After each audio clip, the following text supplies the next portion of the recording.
So while I was poking around in my local variety store, I came across these things. Pretty affordable watercolor paints. And they only cost me $8.99. I've seen lots of cheap and nasty watercolor paints, and I'm not really tempted to buy them, except these ones had a rather large claim of having high quality pigments in the paint.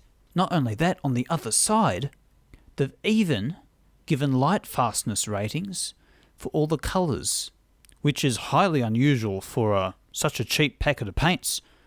So in this video, I'm going to test the light fastness of these paints. They come in nice large 12 milliliter tubes, and you've got the light fastness rating on each individual bottle as well. Tube, I mean, or whatever. Now these Faber-Castell Pitt Artist marker pens also have light fastness ratings on the box, and these light fastness ratings seem to be by the same standard, I'm pretty sure. Reasonable light fastness, light fastness, goodness. Now the reason why I'm comparing it to Faber-Castell is just because Mont Marte.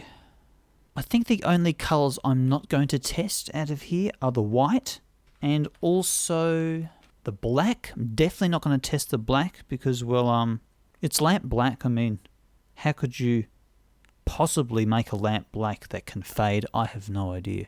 If you are under light that is making lamp black fade, I think you have bigger things to worry about, like your skin catching on fire, for example.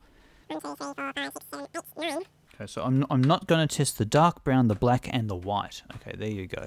So let's see what these paints are like. Yeah, what have we got here? Oh, there's no seal or anything on them.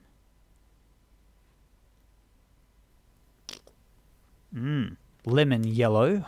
I'm an idiot that can't pronounce things, so watch me pronounce yellow ochre. Goodness me. Vermilion. It's vermilion. Crimson. No, that one. Violet. Persian blue. Prussian. Viridian, I think. Viridian. I've never pronounced it before in my life. Who knows? Sap green. And burnt sienna. And I'm leaving out burnt umber because I've run out of room on the paper. That's how well prepared I am.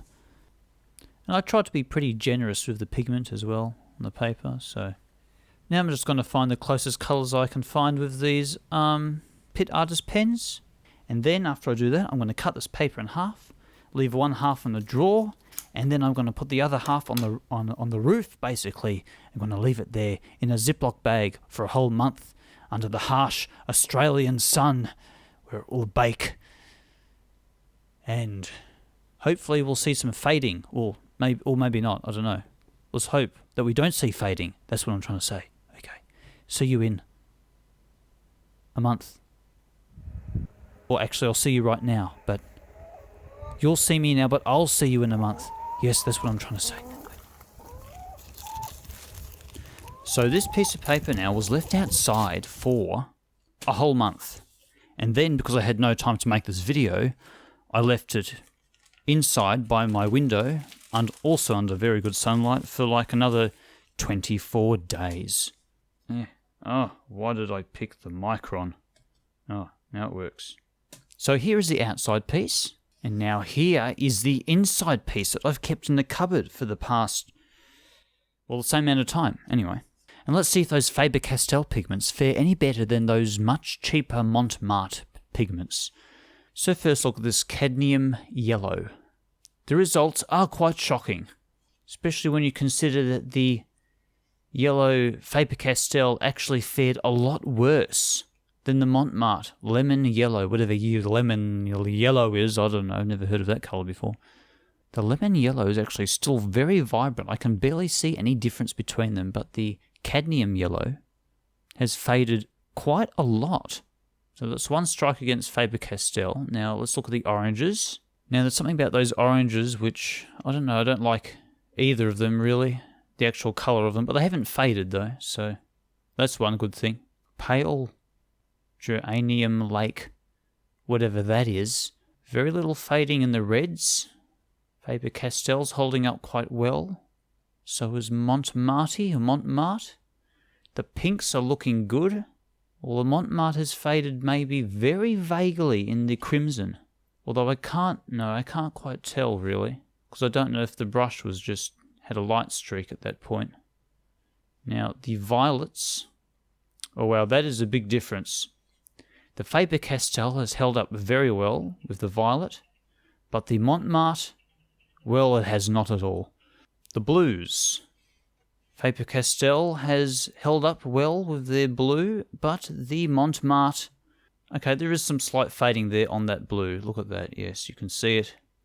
Definitely. Now, look at the greens. I would say the Faber-Castell has actually faded a bit on that green as well. But the Mont Marte...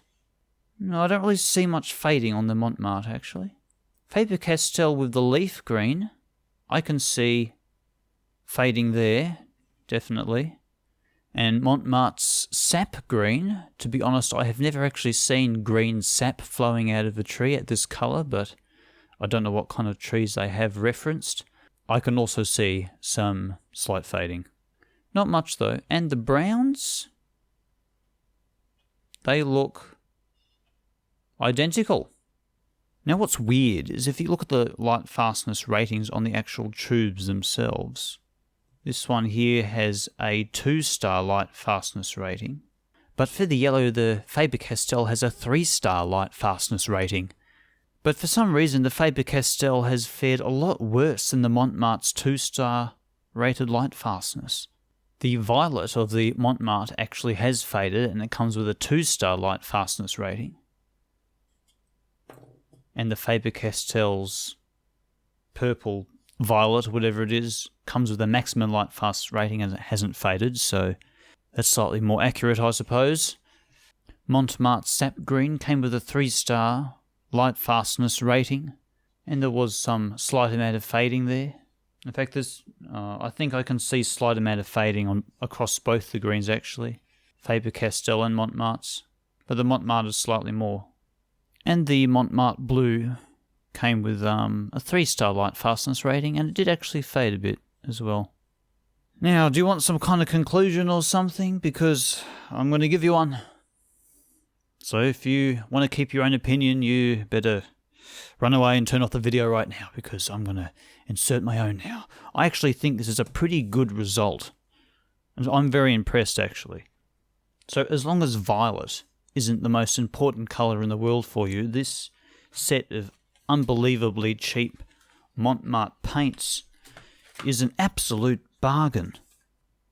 Now if you want, I want paints that don't ever fade at all, my paints are going to fade, blah blah blah. Well, I did put this under the Australian sun for a month in October, just in like a thin plastic bag. So maybe you could just, buy a tube of purple paint from somewhere else and then just use this stuff, and you're hanging up your art inside on a wall and it will look fantastic for eons. So well done, Mont Marte. Dirt cheap packet of paints that actually contain light fast pigments. It's what a bargain. They seem to dry pretty well too. Might do some painting with this. Put it on one side of the screen so you can watch me. You've already have been watching me, haven't you? Yeah, okay, right. So I guess the video's ending now. Oh, what? Oh dear. Oh, well, I guess goodbye then. Goodbye. Why was there no fading in the yellow? That's just... The Faber-Castell faded so much. Okay, yeah, goodbye, okay. So they are quite light fast, but what do you think of the colours that they produce?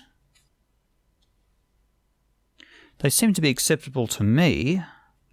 This purple here is a purple I mixed myself from the crimson and the blue, and this here is the non-light fast purple.